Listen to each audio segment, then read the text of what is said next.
The British government has resorted to lies, to nonsense, to false claims to protect Israeli football hooligans, and it's been completely humiliated by Maccabi Tel Aviv anyway. A little recap. Maccabi Tel Aviv fans were banned from attending an away match against Aston Villa after police advice warning of disorder. The British government and media then whipped up hysteria that this was anti-Semitism, completely erasing in the process the history of Maccabi Tel Aviv racist hooliganism, while the polling showed that they were overriding British public opinion. Enter Culture Secretary Lisa Nandy, who used to pose as a left-winger and has played an absolutely disgraceful role during Israel's genocide.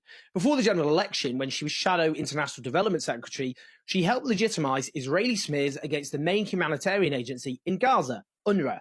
She will never wash the shame away for that.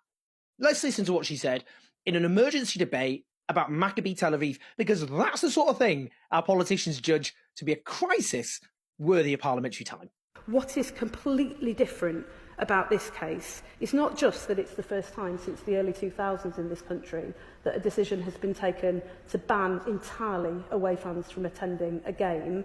It's that the risk assessment is based in no small part on the risk posed to those fans that are attending who support Maccabi Tel Aviv because they are Israeli and because they are Jewish. Now, we should be appalled by that and never allow it to stand.